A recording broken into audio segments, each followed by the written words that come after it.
प्यारे बच्चों नमस्कार। Hindi class by Maurya sir में आप सभी का स्वागत है। आइए हम सब जयप्रकाश नारायण जी द्वारा रचित संपूर्ण क्रांति नामक पाठ के बारे में पढ़ते हैं तथा उससे संबंधित परीक्षा की दृष्टि से महत्वपूर्ण बिंदुओं को समझते हैं, जो आर्ट्स, साइंस एवं कॉमर्स वर्ग के विद्यार्थियों के लिए आगामी परीक्षा की दृष्टि से काफी लाभदायक सिद्ध होगा। सबसे पहले हम सब जयप्रकाश नारायण जी के जीवन परिचय के बारे में पढ़ते हैं।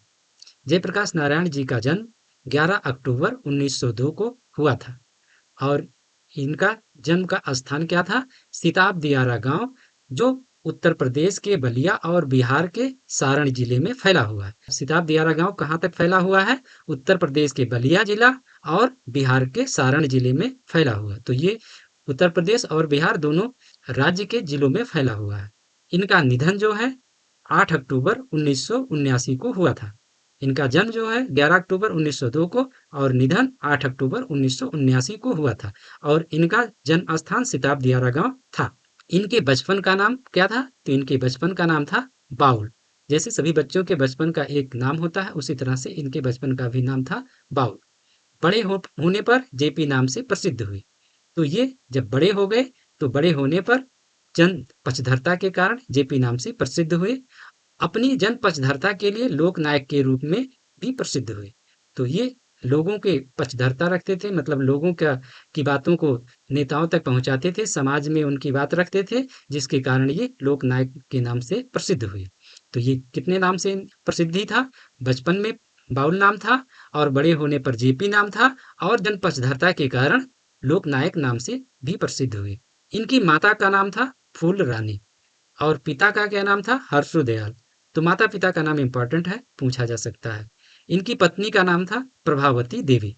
तो इनकी पत्नी का नाम भी पूछा गया है, जो प्रसिद्ध गांधीवादी नेता ब्रज किशोर प्रसाद की पुत्री थी। तो ये भी पूछा गया है कि जयप्रकाश नारायण जी की पत्नी प्रभावती देवी किसकी पुत्री थी? तो किसकी पुत्री थी? ये ब्रज किशोर प्रसाद की पुत्री थी।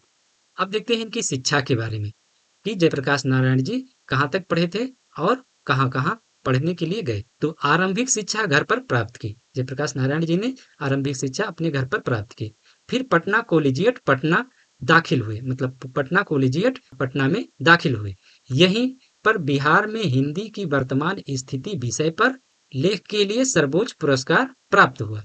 तो पटना कॉलेजिएट पटना में बिहार में हिंदी की वर्तमान स्थिति पर निबंध प्रतियोगिता हुआ था, जिसमें इन्होंने सर्वोच्च स्थान प्राप्त किया था। ये क्वेश्चन पूछा गया है कि इन्होंने किस कंपटीशन में सर्वोच्च स्थान प्राप्त किया था। उस कंपटीशन का क्या नाम था? बिहार में हिंदी की वर्तमान स्थिति।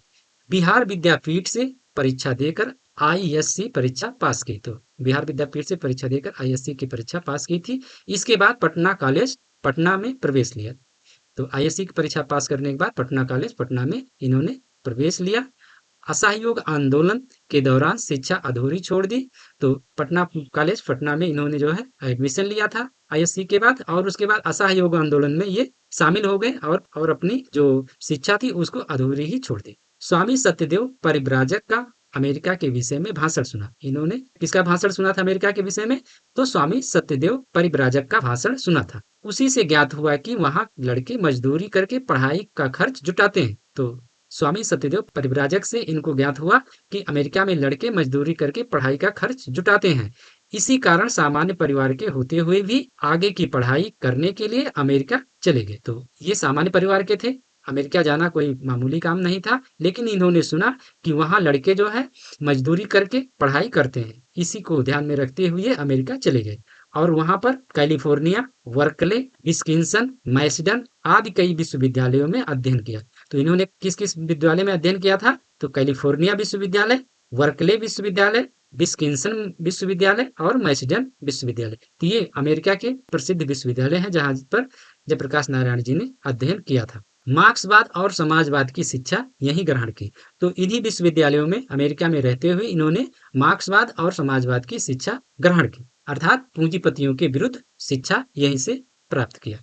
शिक्षा प्राप्त करने के दौरान अपने अमेरिकी प्रवास के बारे में बताते हैं कि कई विद्यार्थी एक साथ मिलकर रहते थे। होटल में प्लेट धोने, शू पार्लर में जूते पालिश करने तथा कारखानों में बागानों में मजदूरी करते थे और पढ़ते थे। तो इनका कहना था कि अमेरिका में जो बच्चे होते हैं, पढ़ने वाले विद्यार्थी होते हैं, वो बहुत कठिन मेहनत करके पढ़ाई करते हैं। वो होटल में प्लेट धो लेते हैं, शू पार्लर में जूते साफ कर लेते हैं, कारखानों में, बागानों में मजदूरी कर लेते हैं, लेकिन पढ़ाई को महत्व देते हैं, पढ़ाई अपनी हर हाल में जारी रखते हैं, मजदूरी करके पढ़ते हैं। अमेरिका में जयप्रकाश जी कट्टर कम्युनिस्ट बन गए थे। तो ये प्रश्न पूछा गया है कि जयप्रकाश जी कहाँ पर कट्टर कम्युनिस्ट बने? तो कहाँ पर बने थे? अमेरिका में रहते हुए ये कट्टर कम्युनिस्ट बने थे। लेकिन भारत आने पर वे कम्युनिस्ट में शामिल नहीं हुए। तो जब ये भारत आए तो वो कम्युनिस्ट पार्टी में शामिल नहीं हुए। ये कम्युनिस्ट तो बन गए थे, लेकिन भारत आने पर कम्युनिस्ट पार्टी में शामिल नहीं हुए। जैसा कि कम्युनिस्टों का विचार था, वो अंग्रेजों का समर्थन करते थे। अर्थात वो जो है, जो बाहरी शासक लोग थे उनके पक्ष में रहते थे। लेकिन जो है, इन्होंने लेनिन जी का भाषण सुना और उनके विचारों से ये प्रभावित हुए। लेनिन जी का कहना था कि गुलाम देश के कम्युनिस्टों को आजादी की लड़ाई से अपने को अलग थलग नहीं रखना चाहिए। तो लेनिन का कथन था कि गुलाम देश के कम्युनिस्टों को आजादी की लड़ाई में अपने आप को अलग थलग नहीं रखना चाहिए। भले ही आजादी की लड़ाई का नेतृत्व बुर्जुआ वर्ग या पूंजीपतियों के हाथ में हो। सामान्य सी बात है, अगर किसी देश में कोई क्रांति होती है तो उसका नेतृत्व करने वाले बुर्जुआ वर्ग अर्थात पूंजीपति वर्ग के लोग ही होते हैं। अर्थात जो लोग आगे रहते हैं वही किसी लड़ाई का नेतृत्व करते हैं या किसी क्रांति का नेतृत्व करते हैं। जैसे पहले राजा महाराजा होते थे, तो पूंजीवादी समाज में जिसके पास पूंजी है, जिसके पास पैसा ज्यादा है, वही एक तरह से राजा है और वही क्रांति का नेतृत्व भी करता है। उन्हें अपने को अलग थलग नहीं रखना चाहिए। तो इनका कहना है, कम्युनिस्टों को अपने को आजादी की लड़ाई से अलग थलग नहीं रखना चाहिए, अपने को आइसोलेट नहीं करना चाहिए, अर्थात अपने को अलग थलग नहीं रखना चाहिए। जयप्रकाश कांग्रेस की विदेश नीति को गलत मानते थे। तो जयप्रकाश नारायण जी पंडित जवाहरलाल नेहरू की विदेश नीति को गलत मानते थे, इसीलिए इसी बात को लेकर के उनका नेहरू जी से मतांतर रहता था। अर्थात पंडित नेहरू जी का मत और जयप्रकाश नारायण जी का मत एक समान नहीं था, इसीलिए उनके मत में मतांतर था। अब इनका राजनीतिक जीवन देखते हैं कि इनका राजनीतिक जीवन कैसा था। 1929 में कांग्रेस में शामिल हुए। तो ये कांग्रेस में कब शामिल हुए? 1929 में। और 1932 में सविनय अवज्ञा आंदोलन के दौरान जेल चले गए। तो सविनय अवज्ञा आंदोलन कब चल रहा था? 1932 में। और जयप्रकाश नारायण जी जेल किस सन में गए? तो 1932 में ये जेल गए। किस आंदोलन के दौरान गए? तो उस आंदोलन का नाम था सविनय अवज्ञा आंदोलन। सविनय अवज्ञा आंदोलन। तो इस आंदोलन के दौरान ये जेल गए थे और पहली बार ये जेल गए थे। जेल से बाहर निकलकर कांग्रेस के अंदर ही कांग्रेस सोशलिस्ट पार्टी का गठन किया। तो इन्होंने कांग्रेस के अंदर रहकर ही किस पार्टी का गठन किया था? कांग्रेस सोशलिस्ट पार्टी का। तो ये पूछा जा सकता है, ठीक है। तो इसको याद रखना है कि कांग्रेस के अंदर ही रहते हुए इन्होंने किस पार्टी का गठन किया। तो उस पार्टी का नाम था कांग्रेस सोशलिस्ट पार्टी। के गठन में अहम भूमिका निभाई। 1942 के आंदोलन से विशेष प्रसिद्धि मिली। तो 1942 में कौन सा आंदोलन चला था? तो भारत छोड़ो आंदोलन चला था। कौन सा आंदोलन चला था? भारत छोड़ो आंदोलन। भारत छोड़ो आंदोलन। तो ये 1942 में भारत छोड़ो आंदोलन चला था, जिससे इनको विशेष प्रसिद्धि मिली। तो ये भी क्वेश्चन बन सकता है, पूछा जा सकता है कि जयप्रकाश नारायण जी को कब प्रसिद्धि मिली, किस आंदोलन से प्रसिद्धि मिली? तो किस आंदोलन से प्रसिद्धि मिली थी? तो 1942 के आंदोलन से प्रसिद्धि मिली थी। और 1942 के आंदोलन का क्या नाम था? भारत छोड़ो आंदोलन। आजादी के बाद 1952 में प्रजा सोशलिस्ट पार्टी का गठन किया। तो आजादी के बाद इन्होंने कौन सी पार्टी का गठन किया था? तो उस पार्टी का नाम था प्रजा सोशलिस्ट पार्टी। 1954 में विनोबा भावे के सर्वोदय आंदोलन से जुड़े। 1954 में ये किसके आंदोलन से जुड़े थे? आचार्य विनोबा भावे के सर्वोदय आंदोलन से जुड़े थे। तो पूछा जा सकता है सर्वोदय आंदोलन किसका है? तो सर्वोदय आंदोलन आचार्य विनोबा भावे का है। तो ये क्वेश्चन पूछा जा सकता है। 1974 में छात्र आंदोलन का नेतृत्व किया। 1974 में किसके आंदोलन का नेतृत्व किया था? तो छात्र आंदोलन का नेतृत्व किया था। और आपातकाल के दौरान जेल गए। और कब जेल गए थे? 1974 में आपातकाल लगा था और उसी के दौरान ये जेल भी गए थे। इनके मार्गदर्शन में ही जनता पार्टी का गठन हुआ। तो इनके मार्गदर्शन में किस पार्टी का और एक गठन हुआ था? जनता पार्टी का गठन हुआ था। अब इनकी कृतियां देखते हैं। इनकी प्रमुख कृति एक ही है, रिकंस्ट्रक्शन ऑफ इंडियन पॉलिटी। तो ये रचना जो है पूछी गई है कि रिकंस्ट्रक्शन ऑफ इंडियन पॉलिटी किसकी रचना है? तो ये किसकी रचना है? जयप्रकाश नारायण जी की रचना है। इनको जो सम्मान मिला था 1965 में समाज सेवा के लिए रेमन मैग्सेसे पुरस्कार मिला था। तो रेमन मैग्सेसे पुरस्कार किस कार्य के लिए मिलता है? तो वो कार्य है समाज सेवा। समाज सेवा के लिए ही इनको रेमन मैग्सेसे पुरस्कार मिला था। और 1998 में भारत का सर्वोच्च सम्मान भारत रत्न इनको मिला था। तो ये पूछा जा सकता है, अभी तो पूछा नहीं गया है शायद, कि जयप्रकाश नारायण जी को भारत रत्न किस वर्ष मिला था। तो किस वर्ष मिला था? 1998 में मिला था। तो ये भारत रत्न से सम्मानित व्यक्ति थे। अब आइए हम सब संपूर्ण क्रांति नामक पाठ के बारे में जानते हैं कि इसमें क्या क्या चीजें हैं और किस बात के बारे में इसमें कहा गया है। 5 जून सन 1974 में पटना के गांधी मैदान में छात्र संघर्ष समिति के कार्यकर्ताओं तथा नागरिकों की अपार भीड़ को संबोधित करते हुए जयप्रकाश नारायण जी ने जो भाषण दिया था उसी का अंश यह लेख है। तो ये संपूर्ण क्रांति जो नामक आपका पाठ है, ये क्या है? तो ये जो है 5 जून 1974 को पटना के गांधी मैदान में छात्र संघर्ष समिति के कार्यकर्ताओं और नागरिकों की भीड़ को संबोधित करते हुए जयप्रकाश नारायण जी ने जो भाषण दिया था उसी का ये एक लेख है, मतलब उसी भाषण का कुछ अंश है। तो इस तरह से इस पाठ में उसी भाषण के अंश को रखा गया है। संपूर्ण भाषण जनमुक्त पत्रिका में पटना से प्रकाशित हुई। जो इनका संपूर्ण भाषण था वो किस पत्रिका में प्रकाशित हुई थी? जनमुक्त पत्रिका। और ये जनमुक्त पत्रिका कहाँ से प्रकाशित होती थी? तो ये पटना से प्रकाशित होती थी। इस बात को भी ध्यान में रखना, हमें सूक्ष्मता से पढ़ना है, समझना है, ताकि परीक्षा में कोई भी प्रश्न आए उसका उत्तर हम सब दे सकें। इसमें तत्कालीन भ्रष्टाचार में लिप्त कांग्रेसी सरकार, भ्रष्टाचार में लिप्त कौन सी सरकार थी? तो वो सरकार थी कांग्रेस की सरकार थी और वो भ्रष्टाचार में लिप्त थी। विरुद्ध उमड़े जनाक्रोश के आंदोलन का नेतृत्व करते हुए जयप्रकाश नारायण ने संपूर्ण क्रांति का नारा दिया।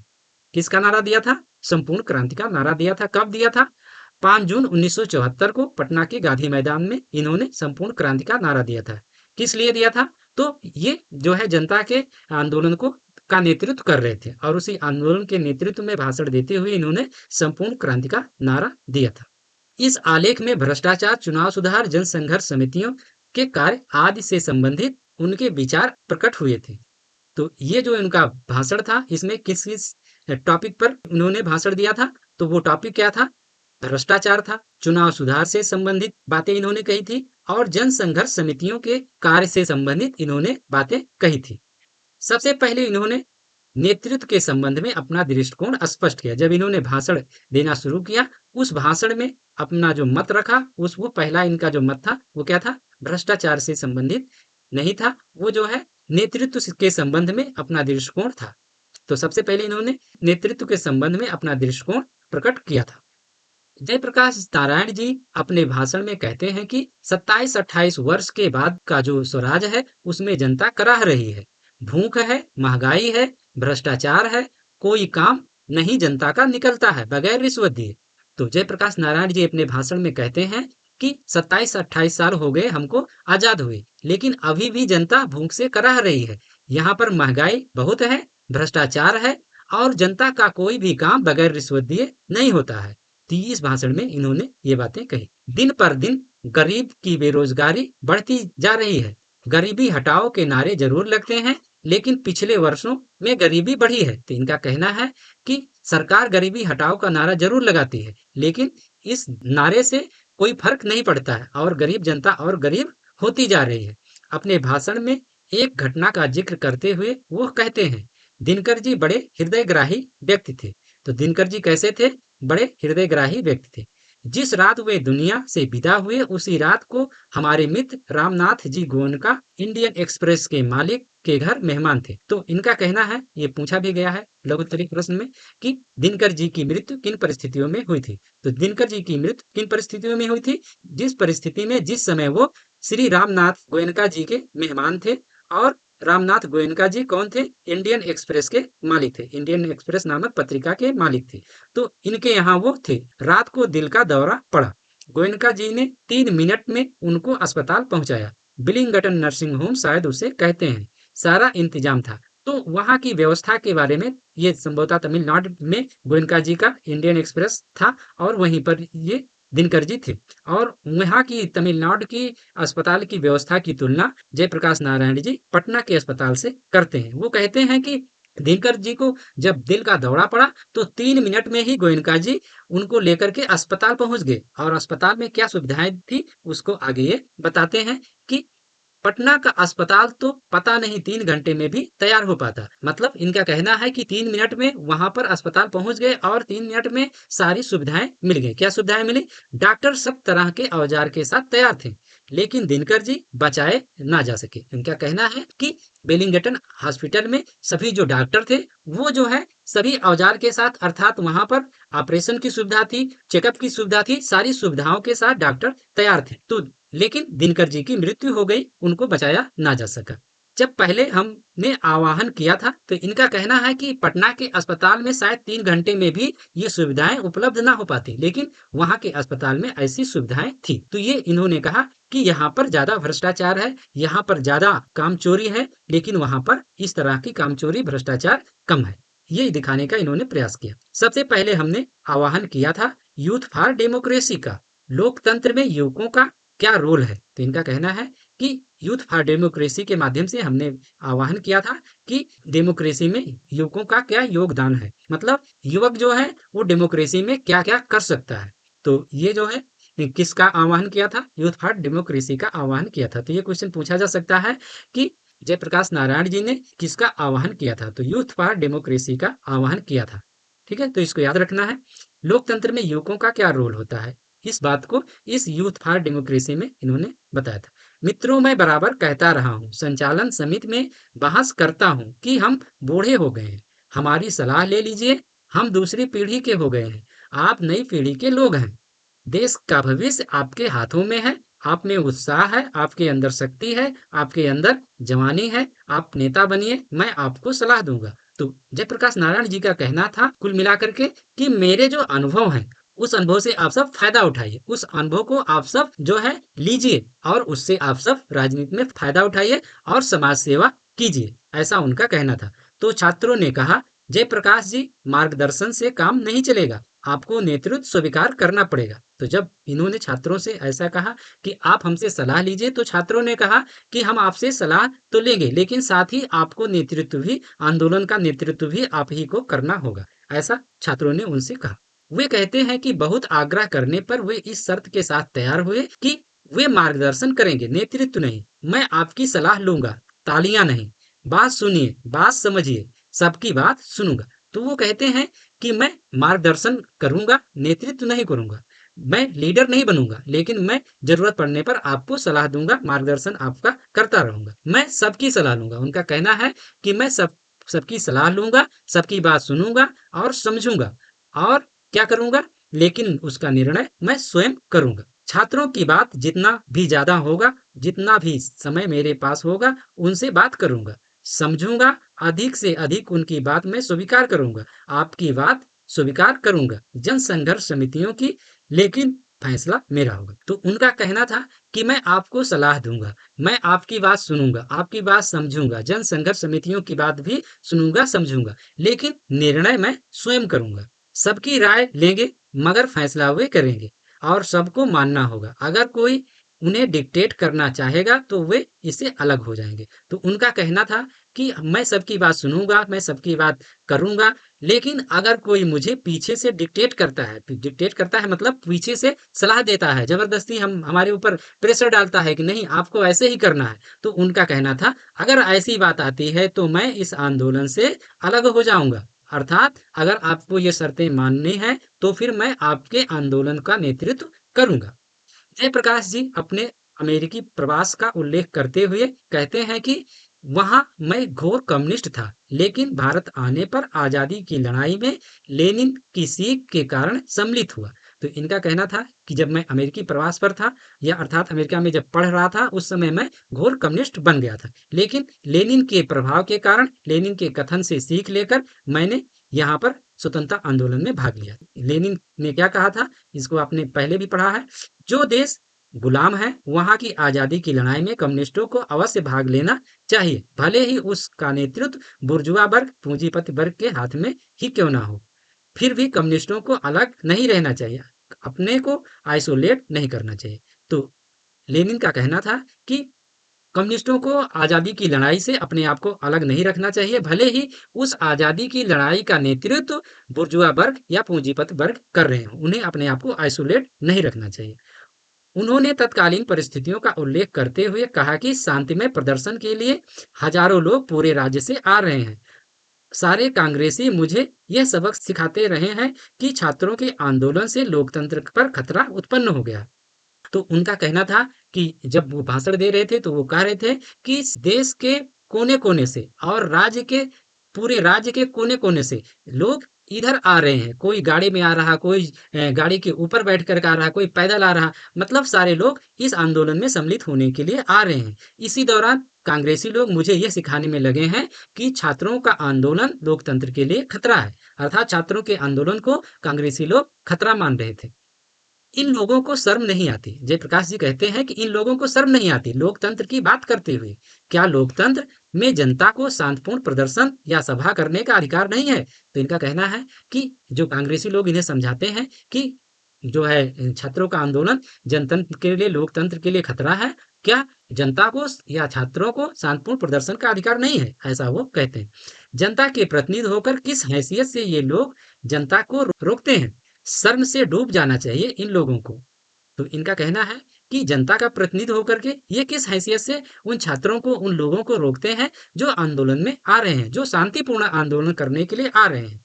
उनकी दृष्टि में अगर कोई डेमोक्रेसी का दुश्मन है तो वे लोग हैं जो जनता की शांतिपूर्ण कार्यक्रमों में बाधा डालते हैं, उनकी गिरफ्तारियां करते हैं, उन पर लाठियां चलाते हैं, गोलियां चलाते हैं। तो उनका कहना है कि असल में अगर कोई डेमोक्रेसी का दुश्मन है तो वे लोग हैं जो शांतिपूर्ण कार्यक्रमों को नहीं होने देते हैं, उसमें बाधा डालते हैं। जो उस कार्यक्रम में शामिल होने के लिए आते हैं उनकी गिरफ्तारी करते हैं, उन पर लाठी चलाते हैं, उन पर गोली चलाते हैं। असल में डेमोक्रेसी के दुश्मन यही लोग हैं। हमारे पुराने मित्र जो सोशलिस्ट पार्टी के थे या जो नहीं भी थे, चाहते थे कि जयप्रकाश नारायण और इंदिरा जी में कुछ मेल मिलाप हो जाए।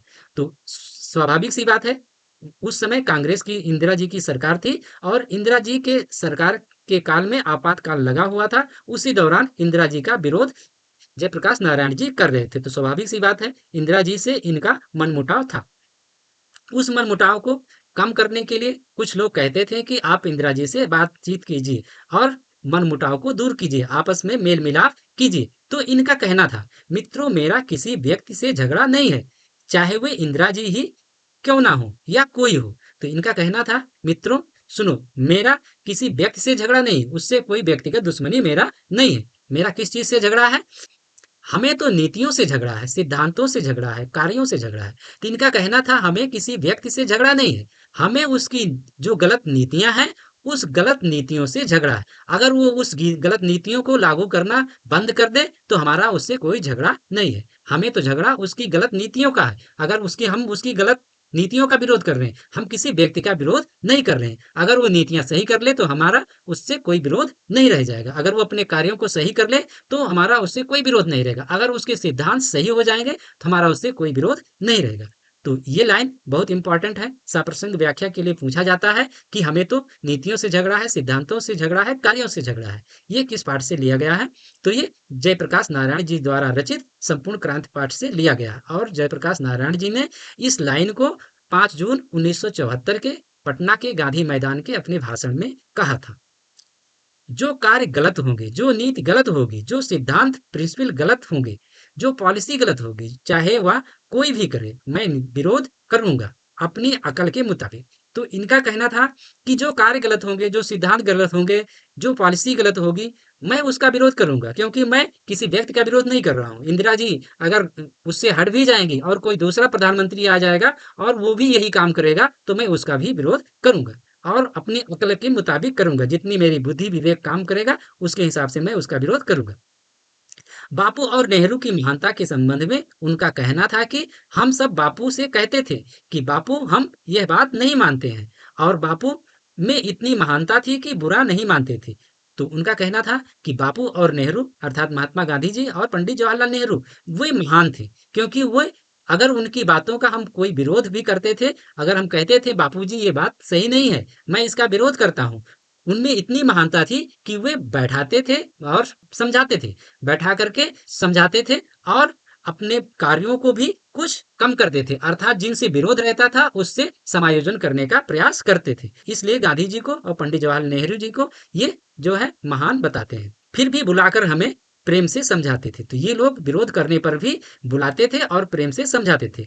बापू और नेहरू में महानता छिपी हुई थी। उनकी महानता यह थी कि वे आलोचकों को बर्दाश्त करते थे, वे आलोचकों का सम्मान करते थे, वे आलोचकों को समझा बुझाकर साथ लेकर चलने में विश्वास करते थे। जयप्रकाश नारायण जी कहते हैं कि बापू और नेहरू इतने महान थे कि वो आलोचकों को बर्दाश्त करते थे, अर्थात वो आलोचकों का घोर विरोध नहीं करते थे, वे आलोचकों का सम्मान भी करते थे, वे आलोचकों को समझा बुझाकर साथ लेकर चलने में विश्वास करते थे, अर्थात आलोचकों को समझा बुझाकर अपने पक्ष में करके कुछ स्वयं चेंज होकर कुछ उनको चेंज करा करके साथ में समायोजन के साथ चलने का प्रयास करते थे।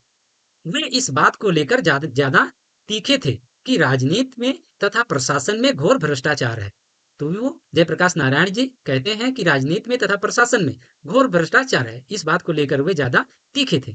जयप्रकाश की दृष्टि में भ्रष्टाचार का मूल कारण चुनाव का खर्चा है। तो जयप्रकाश नारायण जी की दृष्टि में भ्रष्टाचार का मूल कारण क्या था? चुनाव में खर्चा था। अगर चुनाव खर्चे को कम कर दिया जाए तो भ्रष्टाचार खत्म हो जाएगा। अब किस प्रकार से? उनका कहना था कि राजनीतिक पार्टियां चोरों और कालाबाजारियों से चंदा के नाम पर धन लेती हैं और चुनाव में बेशुमार खर्च होता है। ऐसी स्थिति में गरीब और योग्य ना चुनाव लड़ पाते हैं और ना जीत पाते हैं। बहुत पैसा खर्च करके जीतने वाले लोग भ्रष्टाचार को प्रश्रय देते हैं।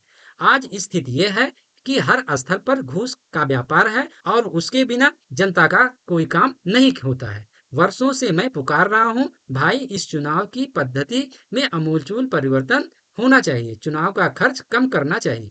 तो उनका कहना था, जयप्रकाश नारायण जी का कहना था कि भ्रष्टाचार का मूल कारण चुनाव खर्चा है। चुनाव में खर्चा करने के लिए जो राजनीतिक पार्टियां हैं वो भ्रष्टाचारियों से चंदा लेती हैं और जब चुनाव जीत कर आती हैं तो उनको प्रश्रय देती हैं, जिसके कारण भ्रष्टाचार बढ़ता है। इस चुनाव खर्च को यदि कम कर दिया जाए, न्यून कर दिया जाए, तो जो गरीब लोग हैं, गरीब पार्टी है, वो भी चुनाव लड़ सकती है। अन्यथा जिसके पास पैसा है वही चुनाव लड़ने में सक्षम है।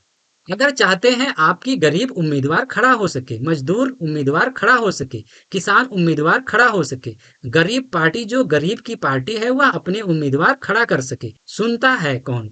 वर्तमान आंदोलन के विषय में उनका दृष्टिकोण है कि इस अधिकार के लिए लड़ाई है।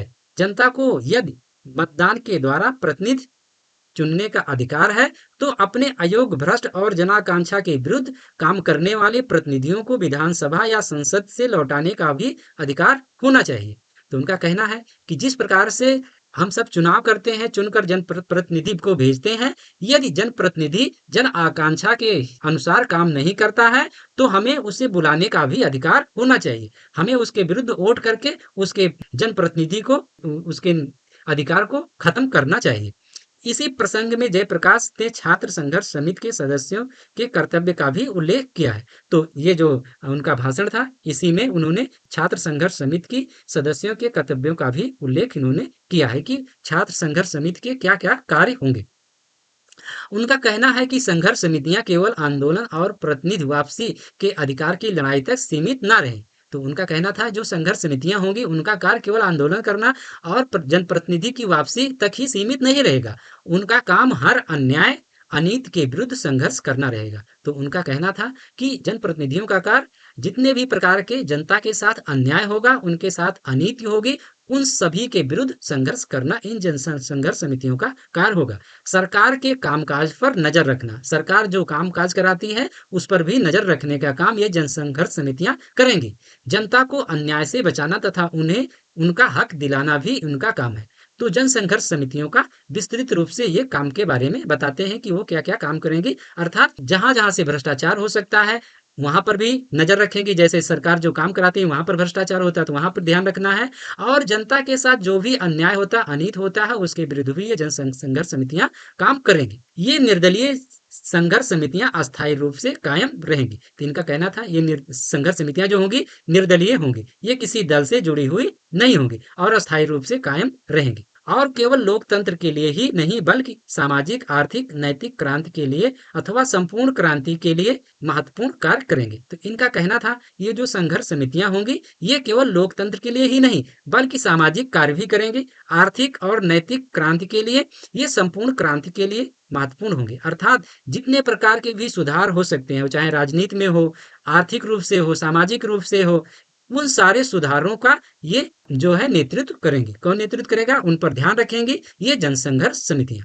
ये चीजें जयप्रकाश नारायण जी अपने 5 जून 1974 के पटना के गांधी मैदान के भाषण में ये सब सारी बातें कहते हैं। जो भाषण था उसी के कुछ अंश को इस लेख में, जिसका नाम है संपूर्ण क्रांति नामक पाठ, उसमें ये चीजें शामिल की गई। आशा करते हैं कि आप सब बहुत सूक्ष्मता से पढ़ा होगा। तो आप सब इस चैनल को लाइक कीजिए, सब्सक्राइब कीजिए और शेयर कीजिए। धन्यवाद। जय हिंदी, जय भारत।